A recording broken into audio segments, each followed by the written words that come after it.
And thanks to our new technician, Lisa.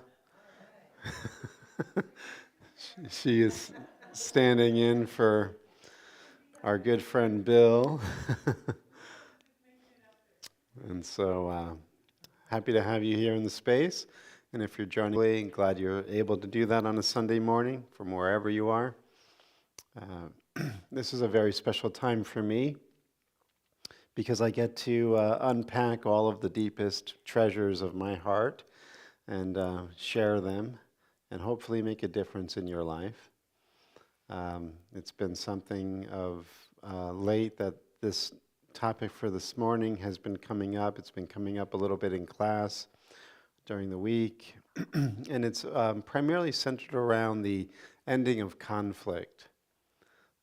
That the real first entry to spiritual experience is the settling of all accounts and bringing about a state of mind that is equanimous, right? This state of equanimity, where you're no longer caught in these polarizing belief systems of us versus them, the in-groups and the out-groups, that this is really the entry level to spiritual experience. In order to be in the oneness of spirituality, in this unity consciousness, the mind has had to reconcile all of these conflicting opinions, disturbing emotions, and limiting beliefs, right? So this is really something that is fundamental and primary and very important for us if we want to have peace, if we want to have a deep sense of connection and contentment within our life. And so what we're going to be looking at today are some of these elements of ending conflict, bringing about this equanimous state, and couldn't come at a better time, I think, and that's why it's been coming up in class a lot, because the way that the world system operates, it's actually the antithesis of waking up, right? So if you want to wake up, you're going against the current of the collective society. Because the forces that operate within the collective, in the conventional ordinary reality, if you really examine them deeply, they are forces that keep evolution from happening. They are forces that keep people within these states of conflict, right? So it's not, again, coming from a place of us versus them. It's coming from a recognition of choice. That if we are unconscious, we will automatically, more likely than not, fall into the positionality of some group, some ideology within the world. And once we take up position within that ideology, that belief system, we've estranged ourselves from unity consciousness. We've cut ourselves off from the inspiring awareness that is this one self, that is true peace and true knowledge and true joy. And so ideologies can, lead you to this oneness, like an esoteric Christian or a Buddhist or a yogic positionality, a Sufism positionality. So these ideologies or these belief systems can be beneficial. They can bring you into an understanding and an awakening experience. As we've been saying, these are fingers pointing to the moon. These are traditions that are designed to carry you to the door of your own awakening. Right? A Course in Miracles would be another one, so there's the plug for tomorrow night's class. But the truth be told, any unexamined belief is more likely than not going to cut us off from the experience of the here and now and the self that is truly awake. And so we want to just uncover that a little bit. And we'll do that with some of the readings from the Tao Te Ching, starting out. We'll be looking at some Buddhist teaching, and I brought along another fantastic book from David Hawkins. So we'll be looking at those ideas today. Okay. So first, the Tao Te Ching.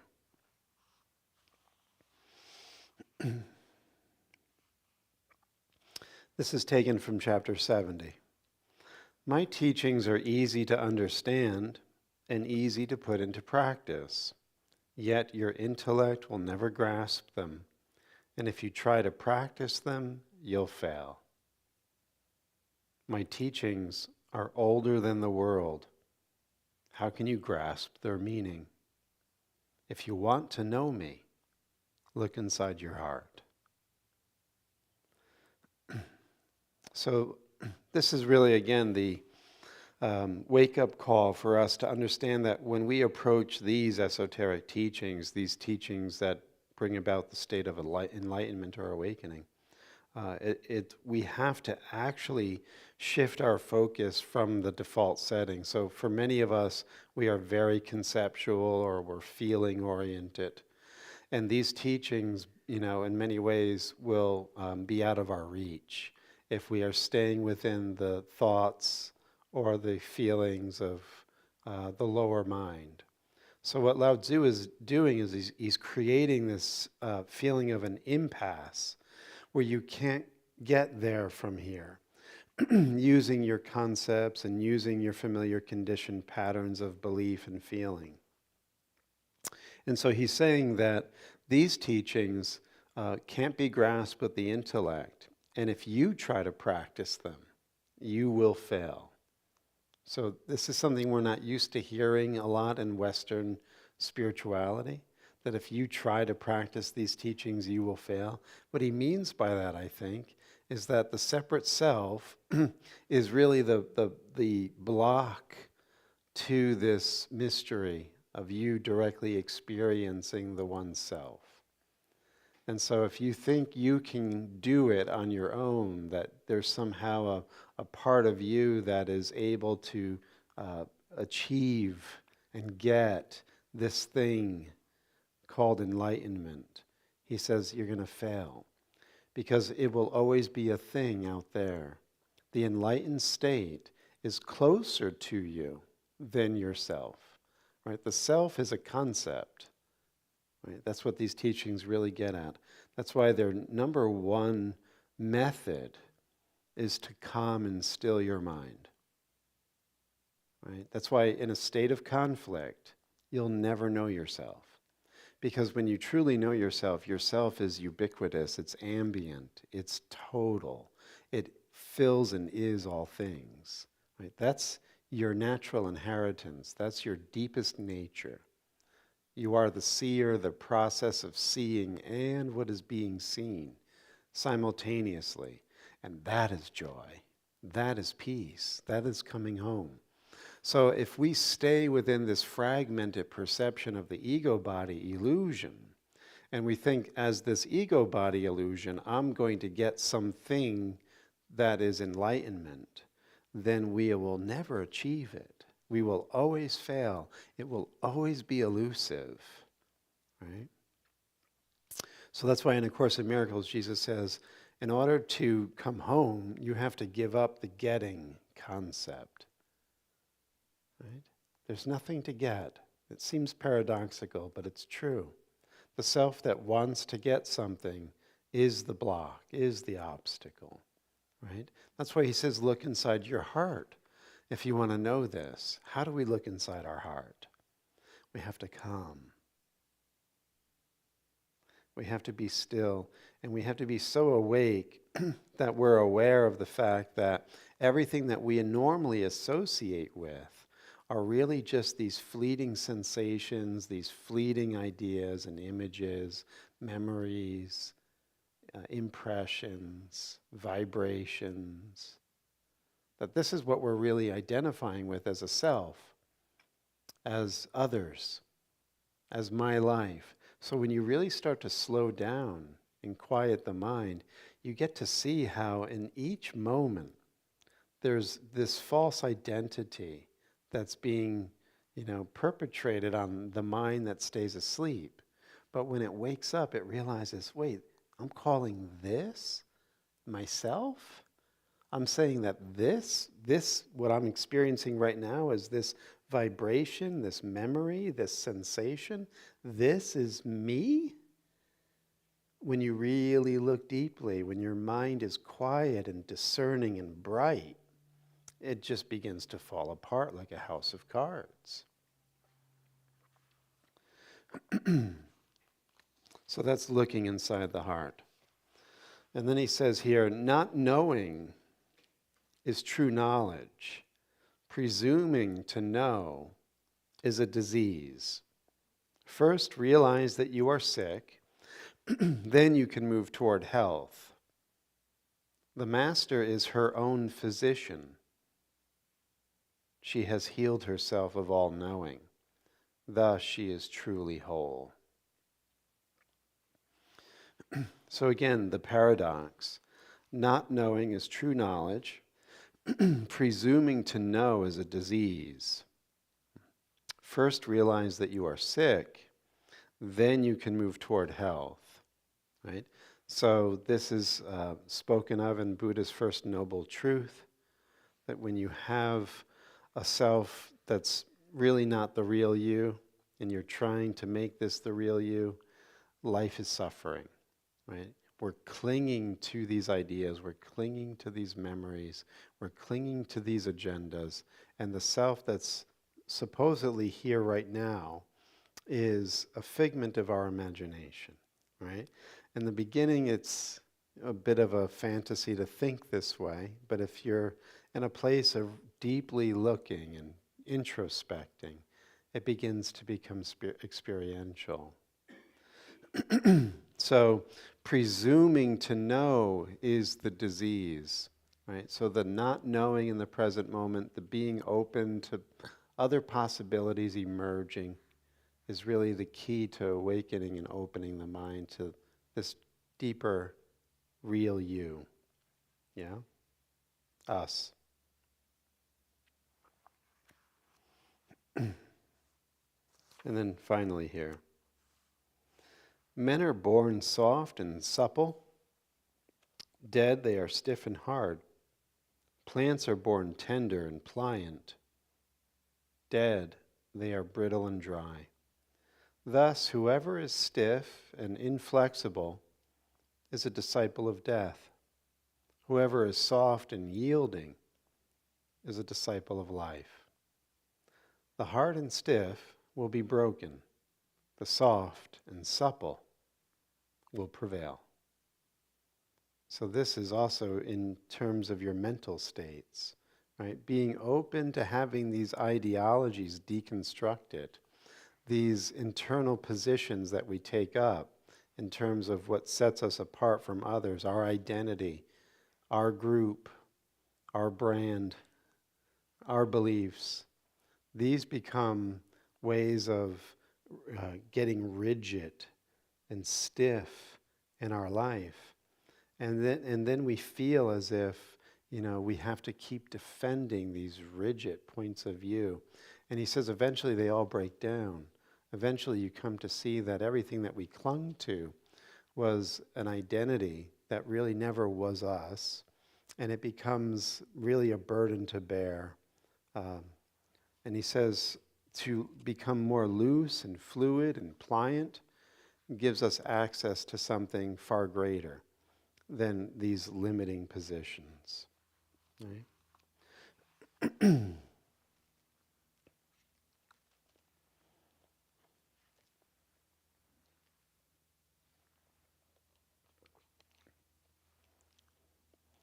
So, in terms of accessing something far greater, I brought along this little book. It's entitled Entry into the Inconceivable. This is written by Thomas Cleary. He's a great Buddhist scholar. And what it's doing is it's introducing a certain school of Buddhism called Huayan. And Huayan Buddhism is really this, it's a school that basically is saying that the absolute Buddha nature is manifesting through and as everything, right? And it's based within this idea of holism, that there's really no separation anywhere. And so there's really nowhere we can divide from everyone and everything else. And this is what makes unity consciousness or Buddha consciousness the primary ground of being. So any ideology, any positionality that we take up in the mind that divides and splits and dualizes us against others is inherently sick. It's inherently flawed. And in, cutting through all of the BS, it's delusional. It's insane. Because when the mind awakens and clearly understands what's here and always is a oneness that can never be broken or divided. So our ideologies are like a software program, and they can create distortion within our perception so that we don't see what's here and now. We are actually overlaying our views, our opinions, our projections onto this present moment. And we're looking through the distortions and thinking that's what's here. And then we categorize, judge, and assess and evaluate based on what other people are and what they do or what they look like or what they believe. And we've completely fragmented our world. And we will suffer because we're always the point of origin from where we are seeing, and it's always we are the point of return to reap the benefits or the ills of how we're seeing, right? No one else benefits or is impacted by how you're seeing more than you are. And so this idea of waking up to the Buddha nature is the recognition that whatever I'm doing or thinking or saying to another, I am doing it to the whole and I'm doing it to myself. And so that's why love and compassion and wisdom become the operating qualities of a mind that wants to wake up. That's why I had said the end of all conflict is the beginning of knowing yourself. If we stay within any kind of conflict, we are perceiving a delusion, thinking it's real and missing reality. And so Thomas Cleary in his introduction says something very nice in this regard. So Huayan in Chinese is translating the Sanskrit avatamsaka. So avatamsaka is the flower garland. And there's this massive scripture called the Avatamsaka Sutra that Thomas Cleary translated. And it's really the foundation and the Bible of this school of Buddhism. So when speaking of the ethic of the Huayan, he says, it's the fundamental theme of universal interdependence. So, in other words, then the fundamental ethic of awakened living is the recognition that everything is interbeing. Right? We're breathing the same air, we're under the same lights and atmosphere, we're in this together, literally interbeing. So there's really, again, no real division. And then he says, when you begin to devote your life to waking up to this truth about you and everything else, you're under the classification in this school of a bodhisattva, right? A bodhisattva is somebody who operates with wisdom and compassion and has this motivation to wake up, to become fully alive as Buddha nature, right? Enlightened. And to be an influence of peace and calm and insight in the world.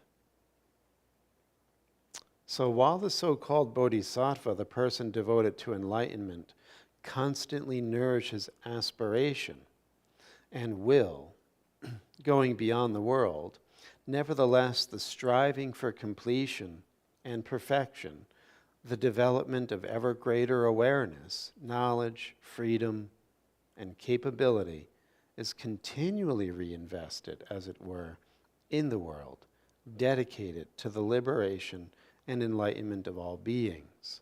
So in other words, recognizing this interdependent nature of all life.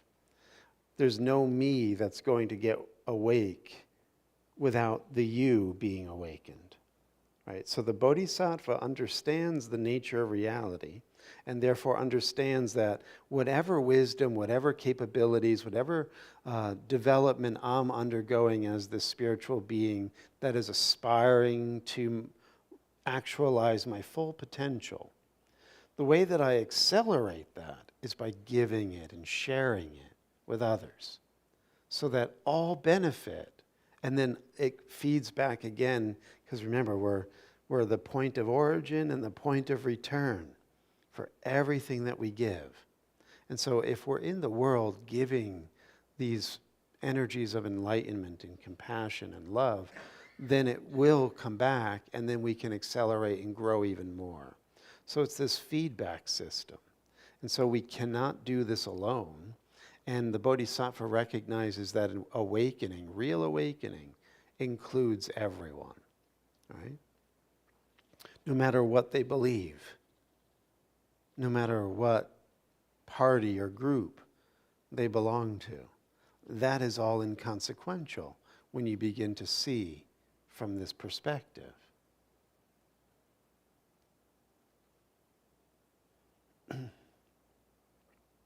The awakening and unfolding of the complete human potential leads to realms beyond that of conventional experience, and indeed to ultimate transcendence of all conditional experience.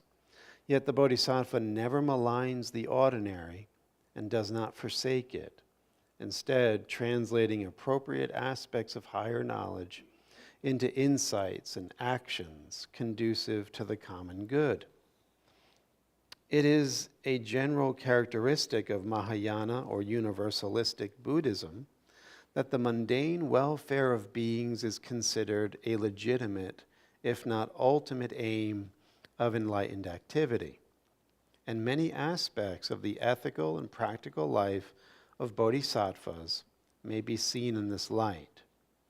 Now, while psychological and physical well-being is not considered the ultimate goal, it might appropriately be thought of as an elementary stage in the realization of humanity, a removal of conflicts and anxieties to free more energy for higher development.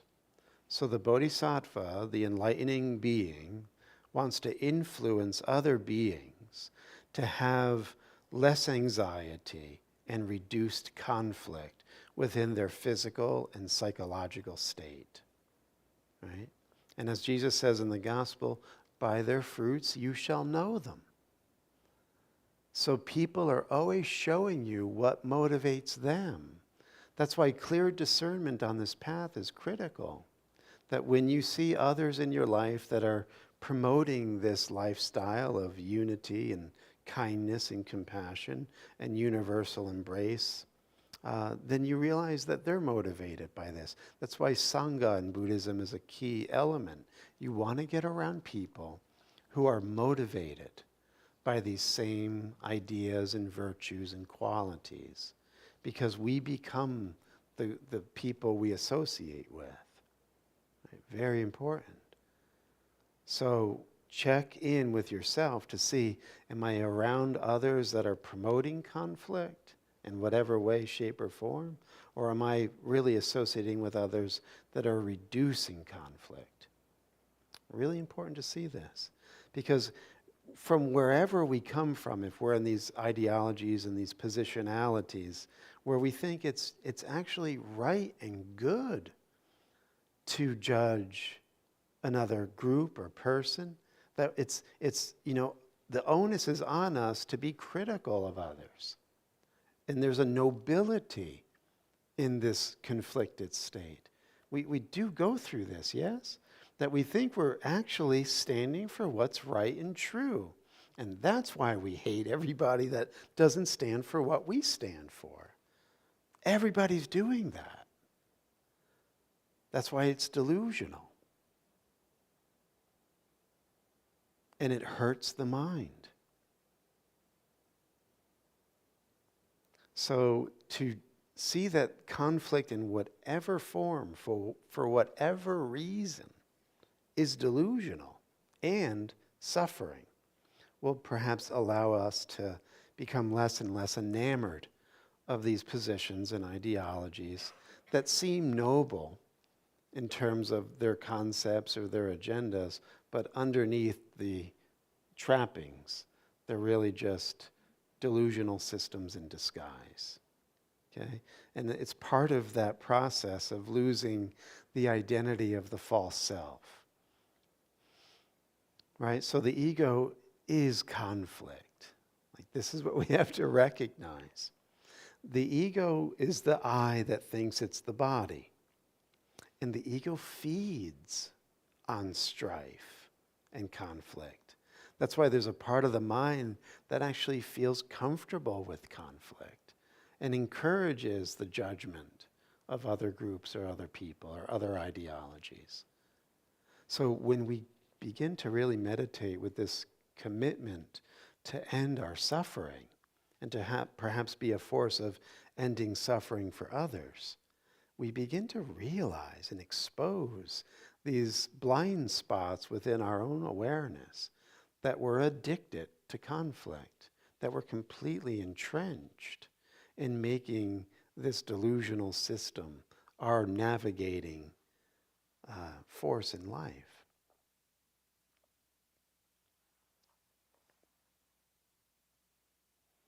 So again, removal of conflicts and anxiety is the elementary stage of waking up. It is axiomatic, based on the worldview of Buddhism, that since all people, and indeed all creatures, share in each other's existence, there is no true benefit for one group alone that is won at the cost of another. It is said to be characteristic of Buddhas, enlightened people, that they look upon all creatures as equal in essence, though not the same in terms of characteristics. Although the needs of individuals may differ in detail, they are all equal insofar as they are dependent beings interrelated to one another. Bodhisattvas therefore strive to benefit all equally, without losing sight of the diversity and complexity of the means necessary to accomplish this end. Right? So wisdom allows us to use skillful means, ways of approaching others to help them end their suffering without getting into an embroiled conversation. Because, sometimes we think that we're doing the right thing because we're assessing somebody's position as, hurtful or harmful. And so we're going to take it upon ourselves to be the voice of enlightenment and correct them because they're being hurtful or harmful with what they believe. But what we're not doing is being skillful, because the first step in addressing anyone is to first see the equality and the inherent worth and value of the other being. We share the same self. We are the same self. That's the entry point to that conversation. But if we automatically have dismissed that and see them only as their belief system, and we think it's right and good to correct their belief system, we are an ego seeing another ego. And the only thing that will happen when we correct that other ego is more conflict. You can never convince somebody by correcting their ego. It just will create more strife, right?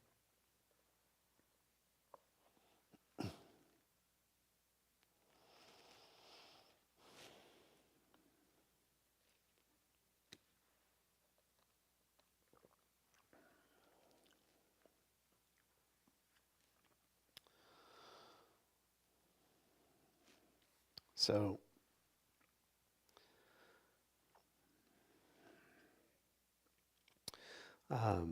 the way into this peaceful state, as we've been saying, is to open to something that transcends our belief system.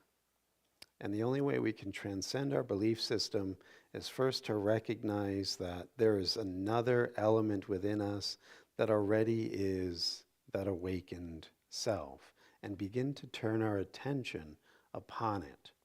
So this is what meditation does. Meditation is a refocusing of your attention and taking it off of the mental content and the concepts of the mind, taking it off of the position that I have as an ego self, and just putting it, resting it on my awareness in the present moment, becoming very quiet, very still, and just being awake, being aware, watching, not identifying with what I'm watching, but more so identifying as the watcher or the witness.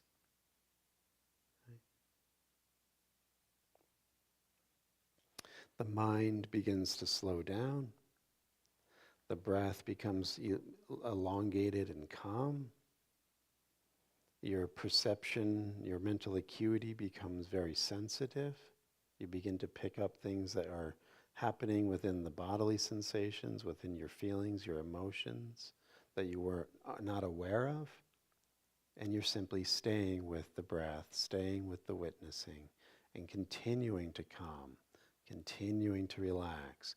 So you can just check in as you're listening right now to see, where are you holding stress in your body? Like for me, when I was just checking in, I was holding stress in my arm and my legs, and now you can relax. Breathe. Let your breath go through your whole body. Relax. Find that right position where you feel at ease in the moment. Reduce your anxiety, because we're holding on to these subconscious identities and views that, whether we're aware of it or not, they're creating tension in the mind and the body.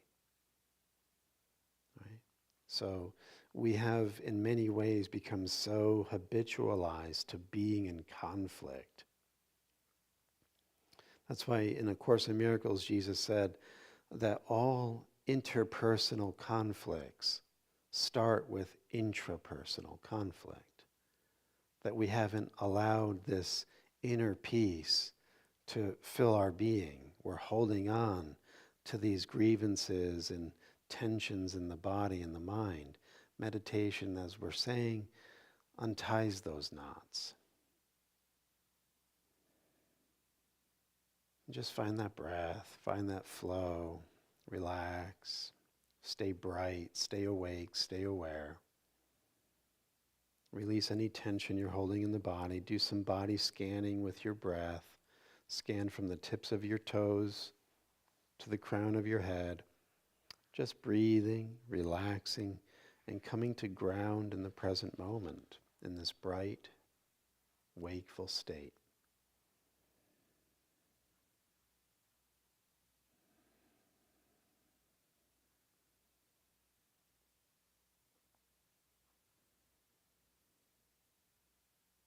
The more the mind can settle and quiet, the more artificial ideologies and concepts and beliefs begin to feel.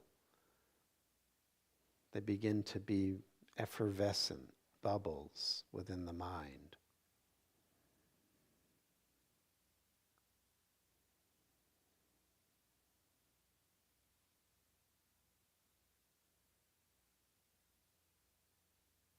Remembering that the natural state is this holistic, interdependent self.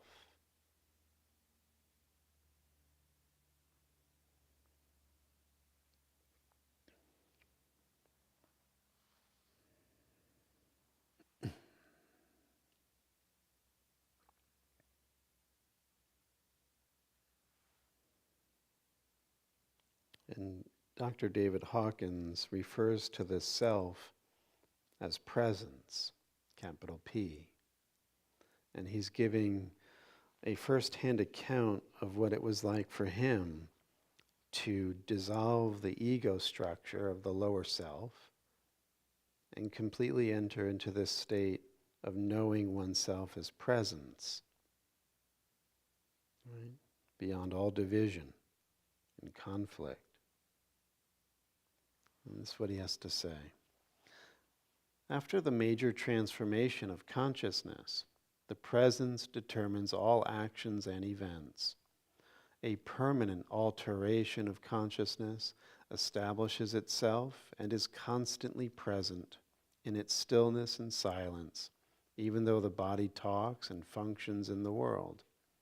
Over the years, with effort, there develops the capacity to focus on various levels as is required at the time to be able to function within the world. If allowed to, the silent peace takes over completely and brings on a state of quiet, infinite joy. By withdrawing interest from the external world and the ordinary functions of perception, the infinite bliss state prevails and can only be curtailed by intense focus on the ordinary world. The self, capital S, is beyond time and form, and within it, the ordinary consciousness is potentially able to simultaneously function in a worldly manner.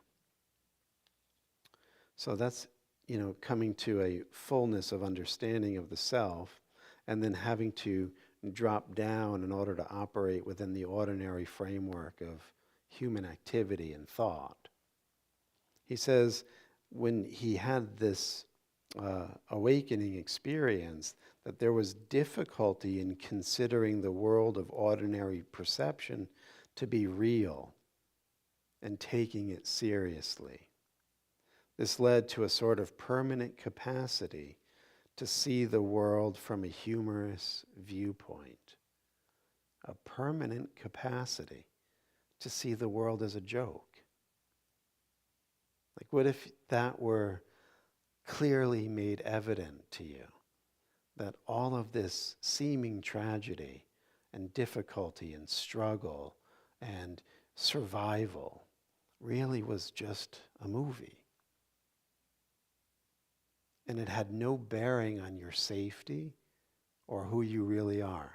That you're actually untouched, as the movie screen is untouched by the movie. Right? This self is like the movie screen.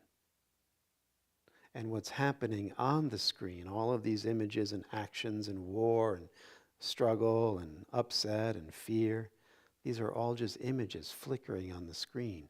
But the screen always stays the screen. The clarity, the stability, the one constant in all the change. Meditation is getting your attention to know yourself as the screen, to rest in this unshakable state. And when we do, we realize that this is the eternal state. And everything that's happening right now from the ego level is clearly not affecting who you are. And that's why you can take it more in terms of a humorous play, vaudeville. That's why, in A Course in Miracles, there's that famous quote where he says, "Into eternity where all is one, there crept a tiny mad idea in which the Son of God forgot to laugh. And in forgetting to laugh, the tiny mad idea seemed to have become real in the mind, and it made a tragic world." And so that's why he'll say in A Course in Miracles, learning the lessons of the Holy Spirit, one learns them in a state of laughter. Because what we're starting to realize is we can laugh away the world. This is what Hawkins is saying here. It becomes a circus, a clown show, with really no meaning. It's full of sound and fury, signifying nothing. But we don't see that as long as we're in the positionality of an ego. Right? This is the thing. It will be tragic and real and difficult and full of angst if we're still identifying as the ego. Still needing to get, still needing to control, still needing to judge and fix and save. So he goes on, he says, ordinary life seemed to be an endless comedy, so that even seriousness itself was humorous. And, getting into this skillful understanding, You can't just laugh your way around life because so many people are taking it seriously, right? It became necessary to quell expressions of the sense of humor that some people were unable to accept because they were so deeply involved in the perceptual world of negativity. Now listen to this. Most people seem to have a vested interest in the negativity of their perceptual world and resist leaving it for awareness on a higher level. People seem to derive sufficient satisfaction from their endless anger, resentment, remorse, and self-pity to actively resist moving on to such levels as understanding, forgiveness, or compassion, right? Elsewhere, he'll say that, we don't move on from resentment and anger and, trying to acquire and consume because we're getting juice. We're getting enough juice. If we play the victim card, sometimes a lot of people are there helping us, and so we don't want to lose those codependent relationships. And so we think if we were to give up being the victim, it would actually be devastating for us. So self-pity is really anchored in that belief system, right? So higher levels they threaten our vested interests. So this is why we have to do these deep examinings of our character and see what's motivating us. What's truly there? What are we getting the juice from? There seems to be sufficient gain in negativity so as to perpetuate ways of thinking that are obviously illogical and self-serving, much as politicians distort the truth in order to gain votes, or criminal prosecutors suppress evidence of the innocence of the accused in order to obtain a conviction. So he's alluding here, I think, to we are always in a house of mirrors.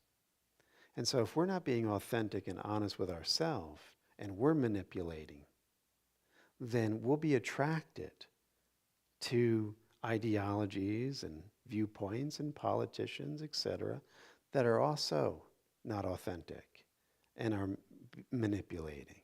And it's not that we judge them, there's no them. We're attracted to that because of something we already are operating with as this ego self. So you will know yourself by what you're attracted to. Right? This is what makes the work so confronting sometimes. We get to really look in the mirror if we're really looking. When these negative gains are relinquished, the world becomes an endless presence of intense beauty and perfection, and love dominates all of life. Nothing is excluded from this one totality and its allness. The self has become the essence, not different from the essence of everything. In non-duality, there is neither a knower nor that which is known, because they have become one and the same. Nothing is incomplete. There is no desire for the next second of experiencing that propels the ordinary mind, which from moment to moment always feels incomplete. So this is another beautiful fruit of meditation. You're resting contentedly in the present moment. And you become aware of these impulses of desire and thirst and seeking or avoiding that come up in the mind stream. And you just let them come up and let them go. And coming back to the breath, coming back to being aware, you realize that as this becomes brighter and freer from all of the debris, you're resting contentedly in the present moment. All of your desires will eventually be quelled. And you'll realize there's nothing to get, there's nowhere to go. You're actually self-sufficient within this nature of the one self. And this one self will then, as he said, cause all actions to come about. The words will flow naturally. You'll know right where to go and when to go, who to speak to and what to say, because you've exhausted the fabricated self that's trying to get and control and manipulate this inauthentic way of being that is blocking the holism of what is truly here as one state or one self. Right? So to end conflict is to find contentment.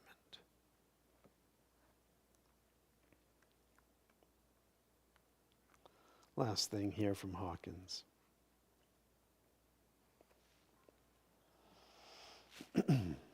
So there's no doer behind action in that mythical entity that one had always assumed was the wellspring of experience. That has disappeared and dissolved into the absolute oneness of the self. The self in its totality and completeness is beyond and before all worlds, universes, or time, dependent on nothing and caused by nothing. Human beings are seen to be innocent due to their extreme unawareness and unconsciousness of their reality. In this state, they are run by programming and illusory belief systems.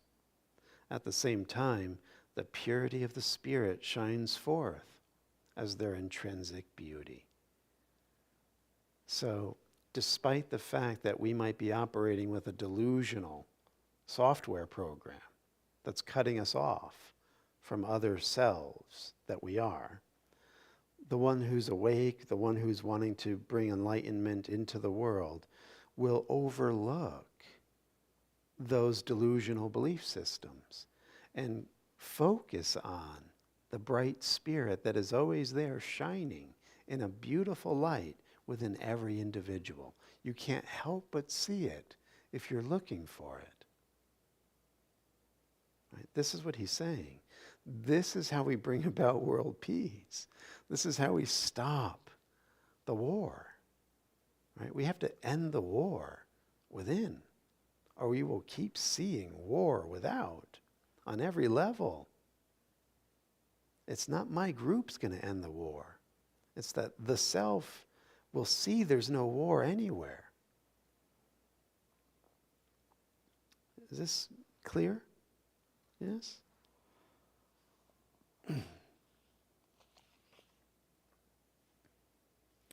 So in non-duality, in no one instant can any such thing as a problem, conflict, or suffering occur. These all arise in anticipation of the next instant or recall of the past. The ego appears to be the product of fear, and its purpose is to control the next instant of experience and ensure its survival. It seems to vacillate between fear of the future and regret over the past, and the desire and sense of time that repel action stems from the illusion of lack.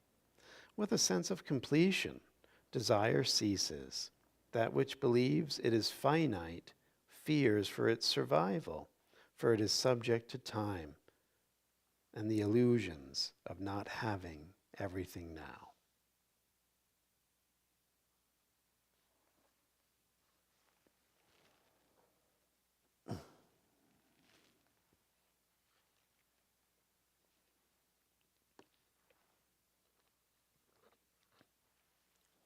So before we get into just sitting and being with the teaching that came up this morning and whatever is arising within your awareness, I just wanted to share one last thing. Hope I'm not overdoing it. But this is a fantastic little book. It's Love Your Mother by James Lowe. If you're interested in, embodied Buddhism, embodied awakening, James Lowe is somebody to look up on YouTube. Very great teacher, and very practical, very down to earth. And this is a little bit from James Lowe. Our minds are both very bright and very lazy. When you spend time with small children, You can see how shining their minds are. With great curiosity, they are looking and touching, putting things in their mouth and exploring what each item is. Gradually, however, they accumulated knowledge about how things are and who are the people around them. Knowing the names and functions of the objects in their world, their minds start running ahead of their embodied presence. Because they think they know what is there, they no longer look with curiosity. They are becoming blinded by their own assumptions. You can see children walking to school with big bags on their backs, filled with lots of books. Their body has been turned into a donkey in the service of a mind that is dedicated to the task of accumulating information. So if you remember Lao Tzu, he's saying basically that we have to shed this false knowledge in order to come home to the heart. We have to give up these conditioned responses of thinking we know, when in fact we don't know. Knowing is a disease. Not knowing is the pathway to liberation. Okay. And then here, there is no fundamental difference between self and other. However, our sense of our body as something that moves through space and time creates for us the sense that we exist as something apart from everything else. When we look, it is obvious that our self is always changing in terms of the thoughts, feelings, and memories, and so on that constitute it. Yet we still believe that we exist as a continuous, reliable, present me. He says, I relax and I open. And as I relax and I open, this seemingly reliable and present me is like sand slipping through my hand. And so, for the final few minutes here, why don't we just practice relaxing and opening, quieting, becoming vigilant to let go of all conflict, all tension, all anxiety.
If your mind wanders, just bring it back to the flow of your breath.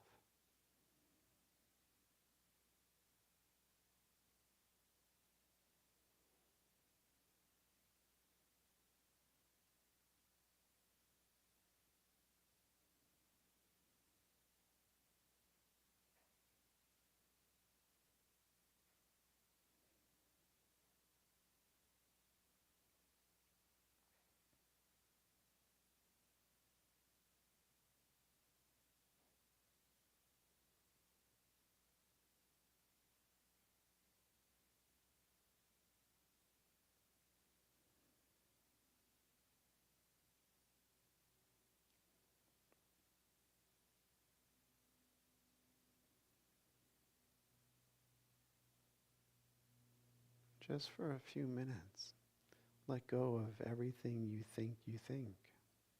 Let go of past, present, and future.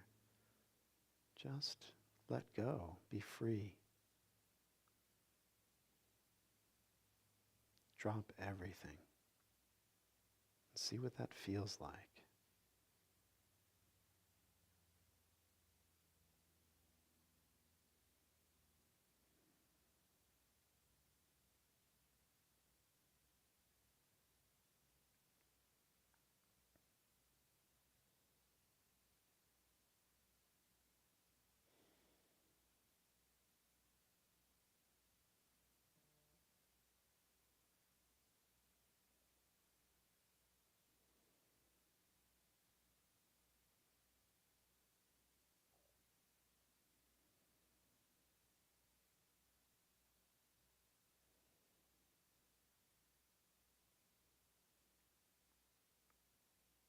Drop all your grievances. Drop all your conflicted beliefs.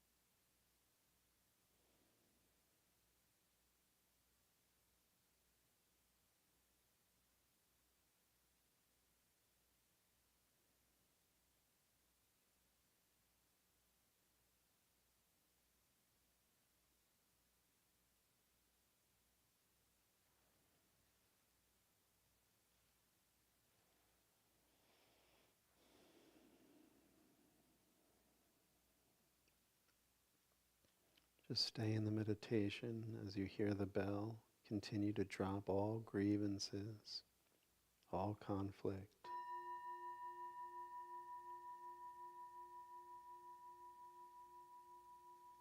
Feel this deep state of peace.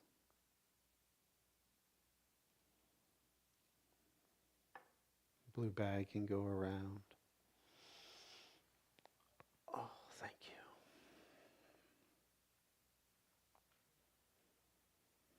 If you're joining on YouTube or Facebook, you can click the link below to donate to the 8 a.m. service here at Unity. We thank you for your support.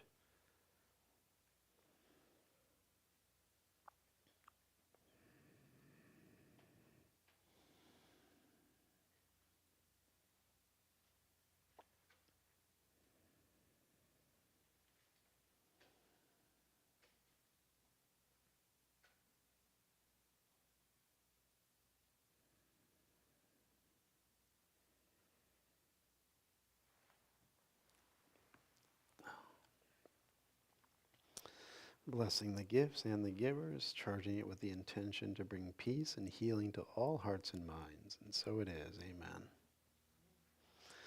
All right, let's rise, seal the deal.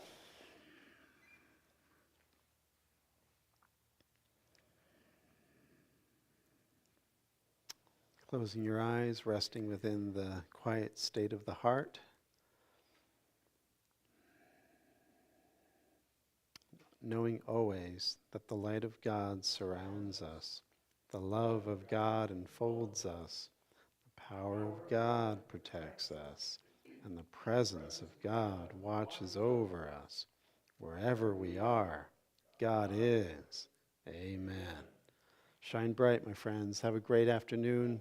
Thank you so much. Thank you, Hank.